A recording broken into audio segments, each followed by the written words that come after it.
Bien, hermanos, Dios los bendiga.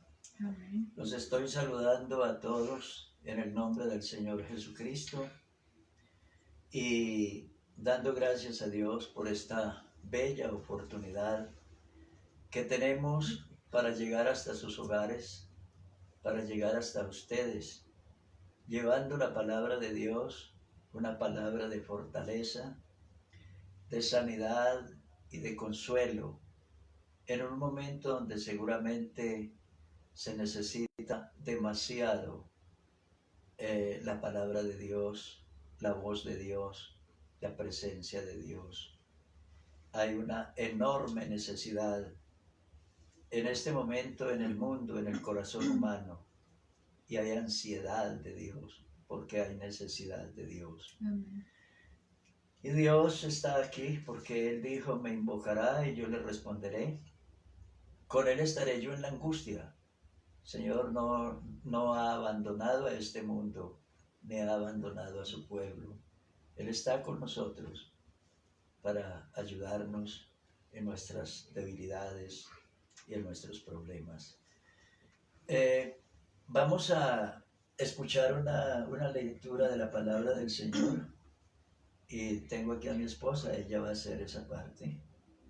Dios les bendiga, hermanos. Amén. Gracias a Dios por esta maravillosa oportunidad que nos da el Señor en esta noche para empezar este maravilloso servicio. Vamos a leer el Salmo 23, 3 versículos del Salmo 23. Jehová es mi pastor, delicados pastos me hará descansar, junto a aguas de reposo me pastoreará. Confortará mi alma, me guiará por sendas de justicia por amor de su nombre.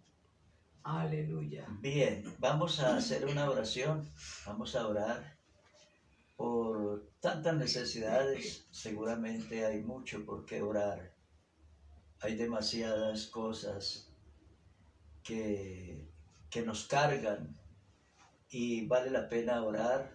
Vamos a orar por los hermanos, por la iglesia. Dice la Escritura que debemos orar por todos aquellos que en cualquier lugar invocan el nombre del Señor Jesús. Y vamos a orar por nuestra congregación, también nuestra iglesia del Carvajal, Amén. por todos los hermanos, para que el Señor esté ayudándonos y bendiciéndonos a todos. Orando por Colombia, orando por este mundo que hay demasiada necesidad de Dios. Entonces vamos a hacer una oración. Señor Jesús, Señor nuestro, te damos muchas gracias, Jesús. Gracias te damos, Jesucristo, porque tú eres nuestro Salvador. Dice la Escritura, porque de tal manera amó Dios al mundo, que ha dado a su Hijo unigénito, para que todo aquel que en él cree no se pierda, mas tenga la vida eterna. Gracias por amarnos tanto, por bendecirnos. Oramos en este momento, Jesús, por este mundo tan necesitado de ti. Ayuda, Señor. Ayuda a la gente. Ayuda, Señor, a las personas, depositando la gracia necesaria para que los hombres puedan creer, para que puedan ser salvos, y esté ayudándoles, extendiendo tu divina mano protectora a favor de un mundo que tanto lo necesita. Oramos por todos aquellos que en cualquier lugar invocan el nombre del Señor Jesús, Señor de ellos y nuestro. Oramos por la nación de Israel. Esa nación sea bendita en su santo nombre. Ayuda, Jesús, a ese pueblo.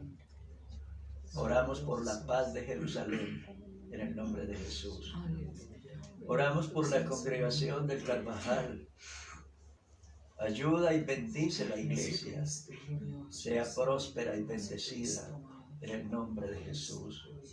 Si hay enfermos, hoy sean sanados, por el nombre de Jesucristo. Hay victoria y bendición en su santo nombre. Amén. Amén. Mi hermana Amparito, ella va a cantar un himno. Dios la bendiga. Bueno, Dios los bendiga, hermanos, allá en sus casas. Los que tengan el himnario, vamos a cantar el himno número 90. para la honra y gloria del Señor Jesucristo. Cristo busca limpios corazones que le sirvan siempre con fidelidad, que a los pecadores estén fervorosos, que se vuelvan del pecado a la verdad.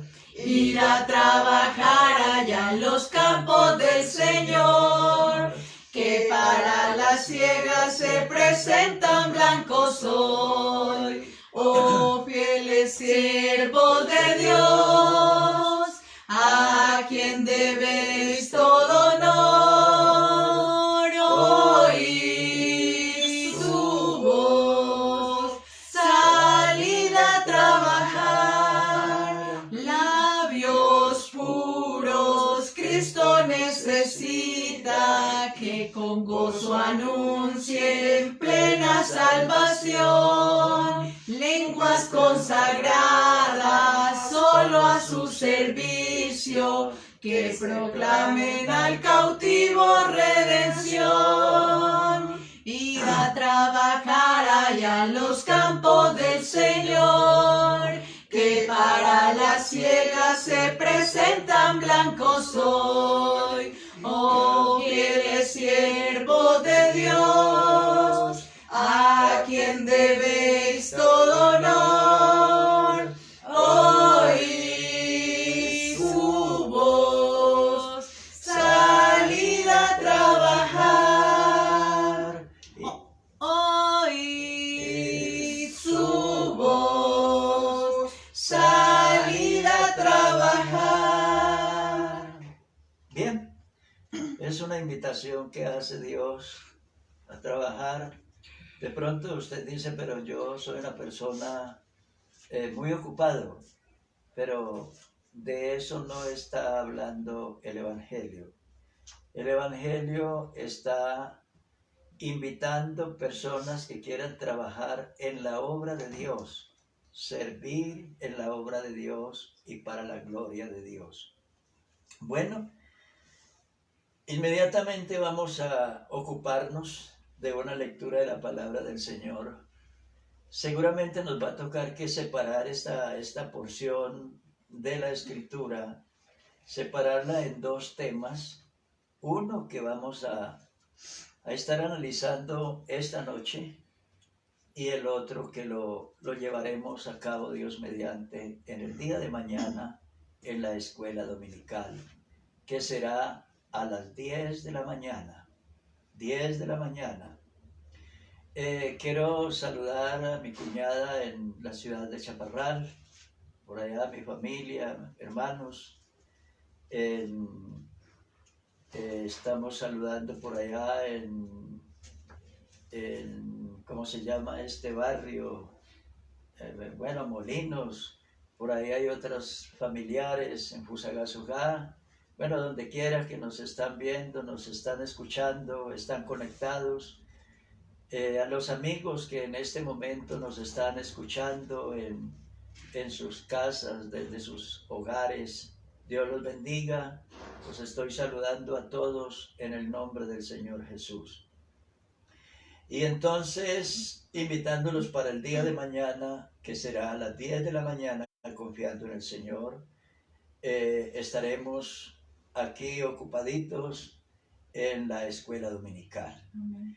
Dice la Sagrada Escritura en el Evangelio según San Mateo, es una parábola. Dice la Escritura, el versículo 47 del capítulo 13 de San Mateo, la parábola de la red. Dice así: la red. Asimismo, versículo 47. Asimismo, el reino de los cielos es semejante a una red que echada en el mar recoge de toda clase de peces, y una vez llena la sacan a la orilla, y sentados recogen lo bueno en cestas y lo malo echan fuera. Así será al fin del siglo. Saldrán los ángeles y apartarán a los malos de entre los justos. Así que esa segunda parte la estaremos analizando mañana con unos títulos, con el título La orilla del mar, la tribulación y una pregunta, ¿la iglesia pasará por la gran tribulación? Ese trabajo lo tenemos mañana confiando en el Señor. Y hoy vamos a hablar sobre la red. Hay algunas cosas que tenemos que entenderlas. Habla del mar, la red, los peces, y los peces que son sacados del mar y llevados a la orilla. Y allí en la orilla hay una selección. Dicen que vienen los ángeles para hacer un trabajo ahí a última hora, y hacer una selección, y hay unos peces que son tomados por los ángeles para los fines de Dios, y hay unos peces que volverán al mar.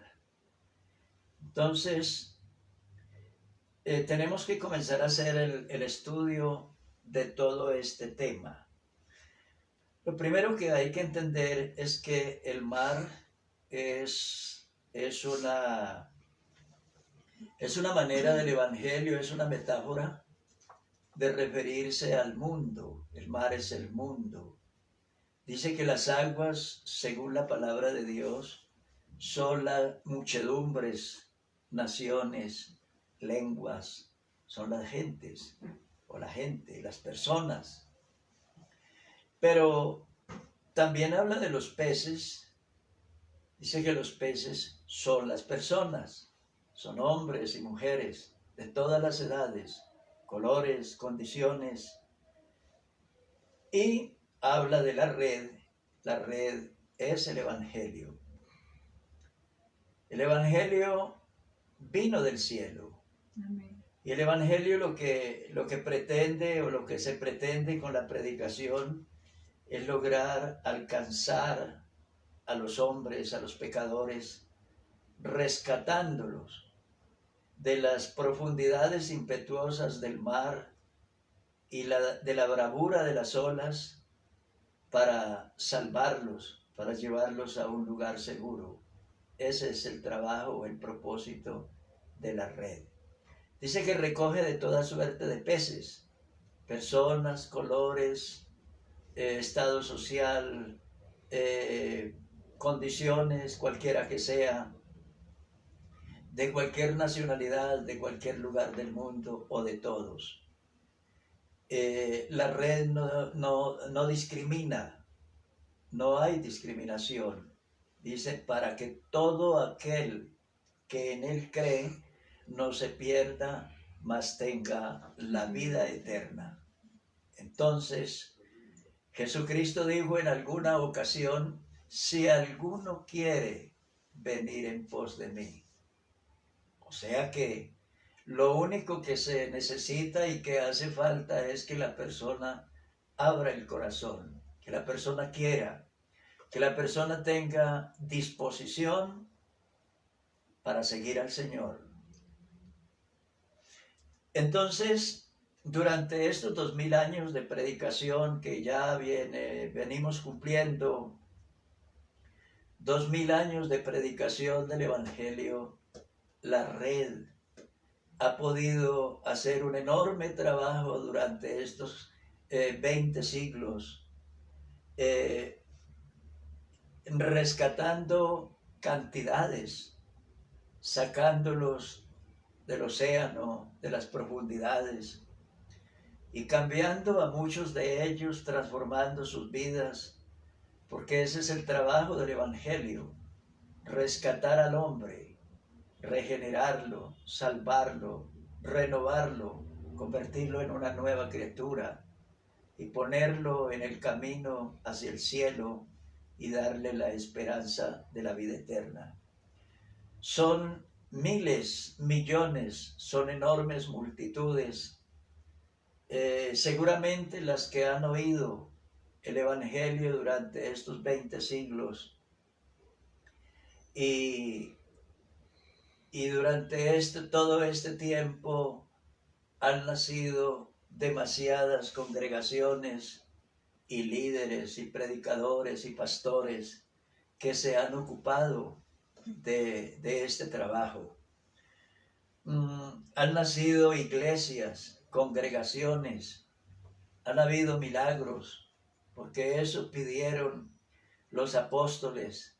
Dice, y que en su nombre se hagan milagros y sanidades y prodigios en el nombre del Señor Jesús. Seguramente este mundo ha sido testigo y estremecido en muchos momentos por los grandes milagros que ha producido el Evangelio, sanidades a grande escala y liberaciones en un altísimo nivel. Avivamientos que han sucedido a lo largo de estos siglos, muchos avivamientos, empezando con el que sucedió el día de Pentecostés, y luego se vinieron dando concatenadamente a lo largo de los siglos avivamientos en uno o en otro lugar del mundo. Y así, de esa manera, el Evangelio llegó a nosotros, llegó a Colombia, llegó a nuestros países y a nuestros pueblos y al lugar donde nosotros nos encontrábamos cuando Jesucristo vino a nuestras vidas buscándonos y para rescatarnos. Hay algo para tener, para puntualizar y para tener en cuenta. Es que el apóstol San Pablo dice, al hablar de la predicación del Evangelio, dice que hay personas, muchas personas, que llegaron al Evangelio por una o por otra razón. No todos llegan a la iglesia con propósitos de ser salvos. La iglesia se llena de gente con una cantidad de motivaciones. Por ejemplo, la Biblia nos habla de personas que llegaron a la iglesia o a los caminos del Señor o al Señor. Llegaron por una necesidad específica. Por ejemplo, dice que una vez llegaron 10 leprosos. ¿Cuál era la necesidad de ellos? Ser limpios de la lepra. Y el Señor sanó a los 10 leprosos. Y la Biblia dice que de esos 10 leprosos, solo uno regresó para darle gracias. Los otros se fueron. También la Biblia nos habla de la multiplicación de los peces y el pan. Todos comieron peces, pescado, todos comieron pan y se fueron. Se fueron porque dice la Biblia, desde entonces muchos ya no andaban con él. Se fueron y fueron demasiadas las motivaciones. A la iglesia llega gente por motivaciones económicas. De pronto porque ven en la iglesia un caudal para sus ambiciones políticas o para sus propósitos económicos, o para adquirir de pronto fama o nombre o prestigio, o en busca de una ayuda, qué sé yo. Entonces dice el apóstol San Pablo que unos vienen, o algunos a la verdad predican a Cristo por envidia, otros por contienda, pero otros de buena voluntad. O sea que aquí hay 3 grupos: los que predican a Cristo por envidia, los que vienen por contienda y los que lo hacen de buena voluntad. Luego dice, los unos anuncian a Cristo por contención, o sea, por generar pleitos y polémicas doctrinarias, no sinceramente. Y luego los otros por amor. Luego el apóstol San Pablo cierra diciendo, no obstante, de todas maneras, o por pretexto o por verdad, Cristo es anunciado y en esto me gozo y me gozaré aún. ¿Qué quiere decir? Que de todas maneras, por la razón que sea, el Evangelio es anunciado y en gran medida. Dice la Sagrada Escritura que es muy difícil en este momento hallar la diferencia entre los verdaderos cristianos o el verdadero cristianismo y los demás. Es muy difícil porque hay una llegada de gente, hay un efluvio de gente de todas partes, de todas las condiciones, y hoy en día hay grandes congregaciones muy grandes, muy numerosas. El cristianismo se ha extendido por el mundo, como dice Pablo, por la razón que sea, me gozo. Pero en el Evangelio según San Mateo nos está diciendo el Señor Jesús. Dice que cuando le preguntaron a él, Maestro, dinos cuándo serán estas cosas, o sea, las cosas relacionadas con el fin del siglo.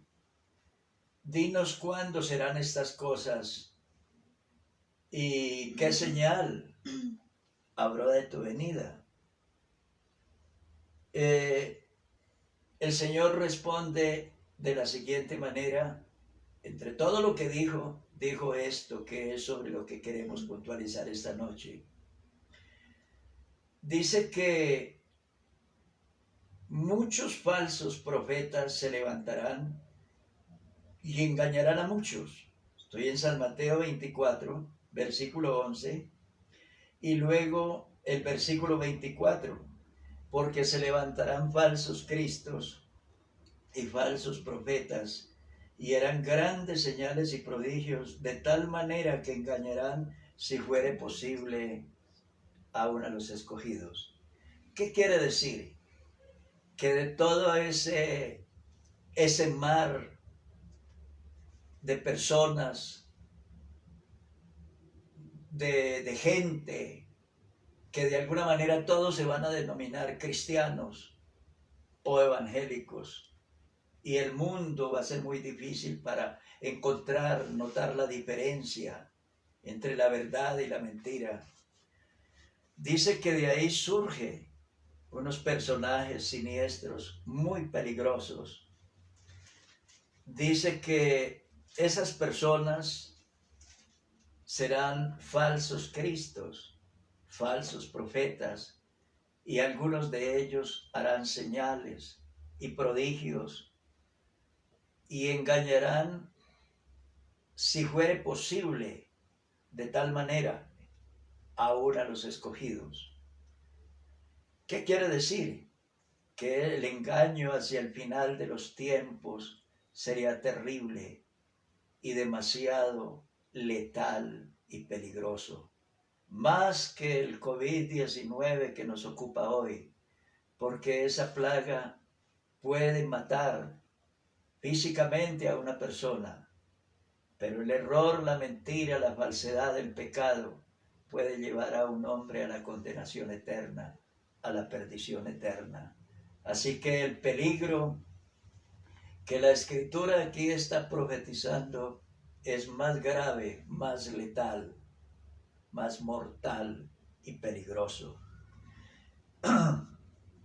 Hay algo que valdría la pena que lo analizáramos. Son unos extraños predicadores que aparecerían al final de los tiempos, cuando dice la Sagrada Escritura. Observe que el Señor está hablando, estoy en San Mateo 15, el Señor está hablando de de algunas cosas y está hablando del cuidado con la doctrina, la pureza con la doctrina o de la doctrina y el peligro que encierra la falsedad, el engaño. Y entonces dice el Señor Jesús, son ciegos, guías de ciegos, y si el ciego guiare al ciego, ambos caerán en el hoyo. Aquí habla de un tipo de predicadores, o de religiones, o de sectas, o de creencias, como los quieran llamar. Dice la Biblia que sus líderes son ciegos y que están guiando a ciegos.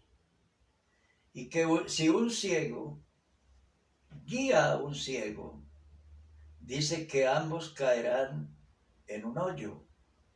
Está hablando de condiciones espirituales, de filosofías, de credos, de mitos, leyendas, tradiciones, fábulas y tanto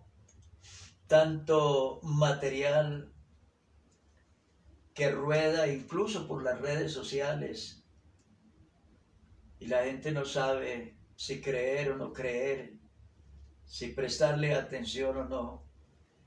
Y dice que mucho de todo eso es peligroso porque son ciegos que están guiando a ciegos y que ambos, el uno y el otro, caerán en el hoyo. Amén.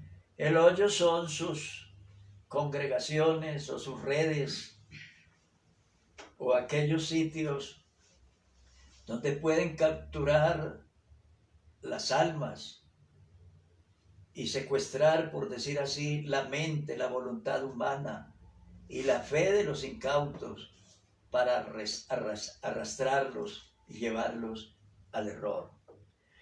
Cuando descendía Jesús, dice que ya en el final ya de su vida sobre la tierra, dice que descendía cabalgando sobre un pollino de asno. Dice que descendía del monte de los olivos al frente de una enorme multitud que lo aplaudía, gritando, Hosanna al Hijo de David. Unos fariseos enojados le reclamaron al Señor y le dijeron, Maestro, dígale a esa gente que se calle. Y el Señor le contestó a esos fariseos, si estos callaren, las piedras clamarán. ¿Qué quiere decir? Que hacia el final de los tiempos se levantaría un tipo de extraños predicadores.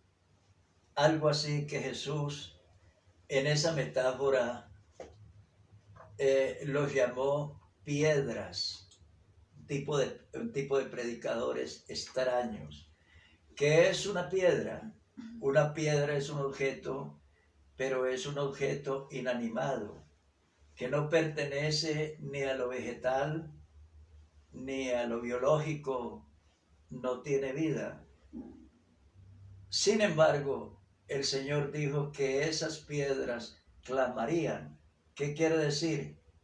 Personas que se levantarían al final de los tiempos sin la vida de Dios, sin la vida vibrante y prodigiosa del Evangelio puro, el Evangelio de la redención, el Evangelio apostólico y el poder del Espíritu Santo, la unción del Espíritu Santo, que es lo que hace la diferencia entre unos y otros. El apóstol Judas dice que habrán hacia el final de los tiempos sensuales que no tendrían el Espíritu de Dios. Entonces, sensuales porque se rigen por los placeres de esta vida, por los deseos de la carne, por los anhelos de esta vida, pero Dios no está presente, la voluntad de Dios no está en sus corazones ni en sus mentes. San Pablo en alguna ocasión dijo: por ahí andan muchos, de los cuales os dije muchas veces, y aún ahora lo digo llorando, que son enemigos de la cruz de Cristo, el fin de los cuales será perdición, cuyo Dios es el vientre y cuya gloria es su vergüenza, que solo piensan en lo terrenal. Entonces, eso es lo que la palabra del Señor está diciendo. Sin embargo, sigamos adelante. Dice que la red echada en el mar saca de toda suerte de peces y los lleva a la orilla, y allá en la orilla se hace la selección. Ese es el trabajo que tenemos para mañana, Dios mediante. Y hay algo para que nos ocupemos un momento antes de terminar. Dice la Sagrada Escritura de unos hombres que llegan a Dios y se atreven a dar unos pasos adelante, avanzando, y luego hasta ahí llegan. La Escritura nos habla de muchas personas. Por ejemplo, nosotros hablamos de Judas, que alcanzó a llegar incluso a ubicarse en un puesto tan elevado como llegar a ser discípulo y apóstol del Señor. Pero un día la ambición, la codicia del dinero, de los lujos de esta vida, de los bienes materiales, se escurrió por el camino de la traición y por 30 monedas de plata vendió a su maestro. La Biblia nos habla también de unos individuos en Egipto, eso ya hace mucho tiempo, de aquí para atrás, unos 3.500 años. Pero la Biblia nos recuerda sus nombres, llamados Janes y Jambres. Dice que eran unos asesores del rey Faraón, eran sacerdotes, seguramente eran unos sabios, tenían que ser personas muy brillantes para poder ser asesores en el gobierno del rey Faraón, Janes y Jambres. Y dice que estos personajes resistieron a Moisés, siempre estuvieron opuestos a Moisés en todo momento. Y un día,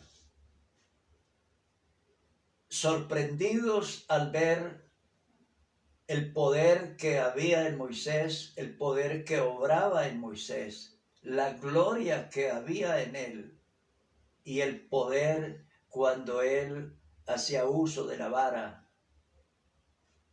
las plagas, los castigos que sucedían, ellos confesaron y dijeron: dedo de Dios es este.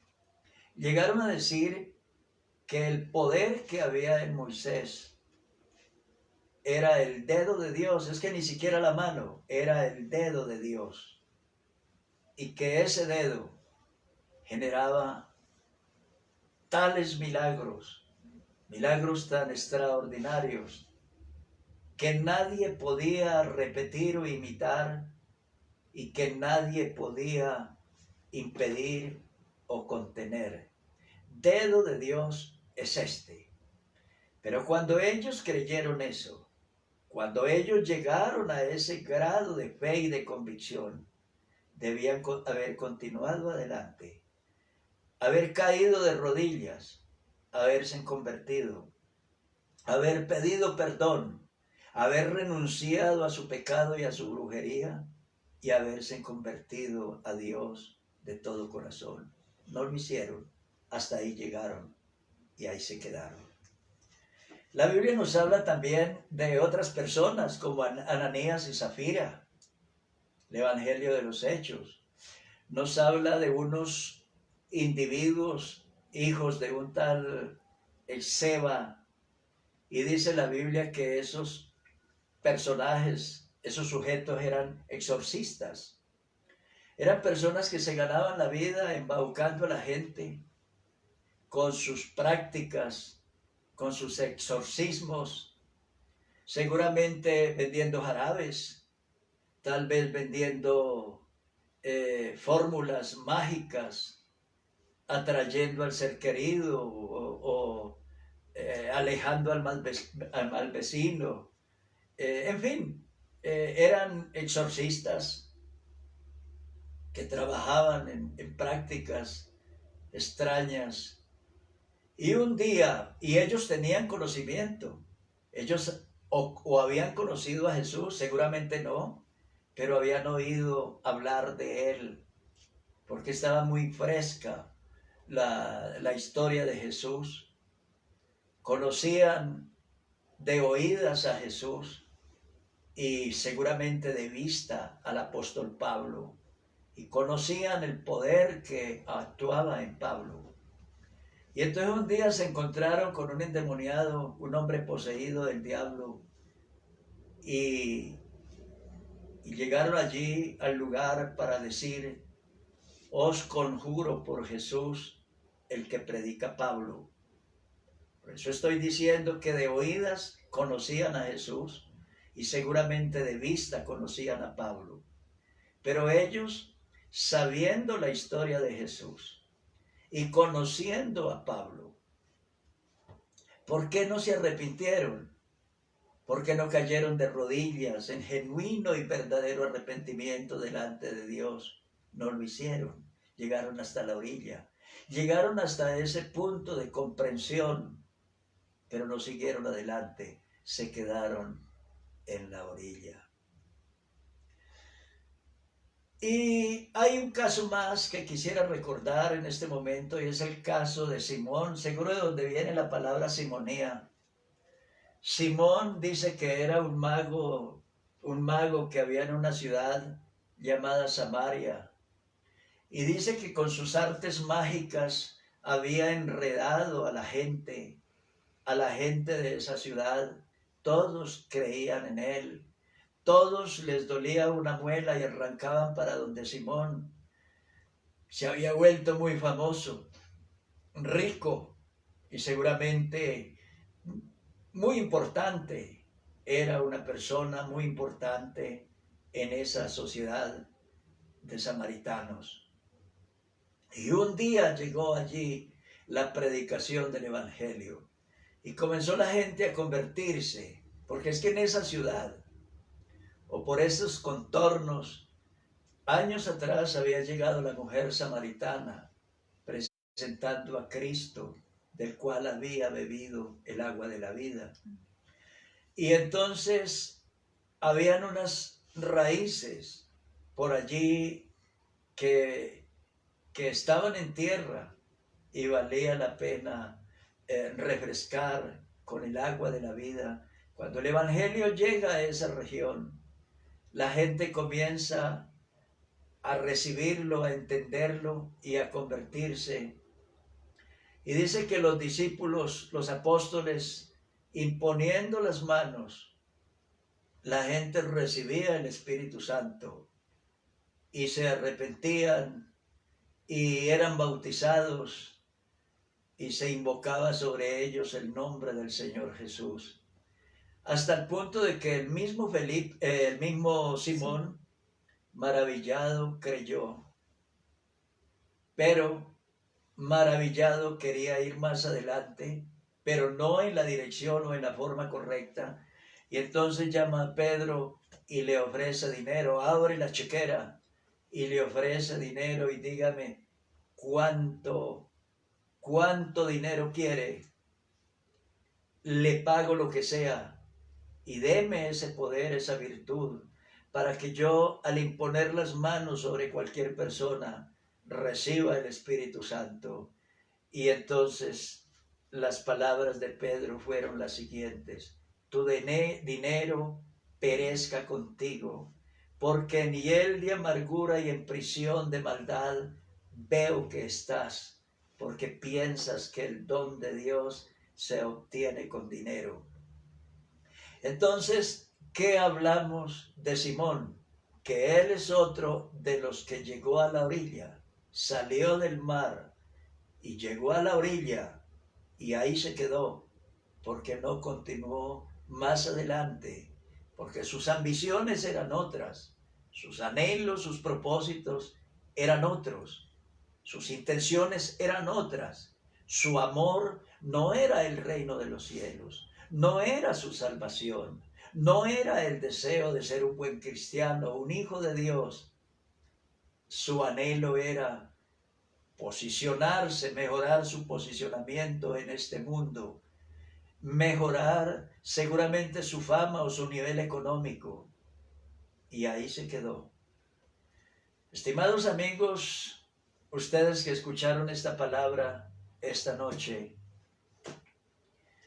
hemos llegado hasta la orilla, como en nuestro tema, en nuestra disertación. Nos quedamos en la orilla. Mañana continuaremos, Dios mediante, qué pasó de ahí para allá. La pregunta es, ¿en esa orilla usted se salva? Y yo le digo, si se atreve a proseguir, si se atreve a continuar su camino, si se atreve a tomar la decisión correcta y seguir hacia adelante, usted se salva. Pero si no se atreve y ahí se queda, tarde o temprano regresará a las profundidades del océano, donde las olas y el mar se lo tragarán eternamente. Así que mañana nos encontramos aquí a las 10 de la mañana para saber qué sucedió con estas personas que llegaron hasta la orilla y ahí se quedaron. Dios les bendiga. Deseamos para ustedes una feliz noche. Que la paz del Señor los acompañe.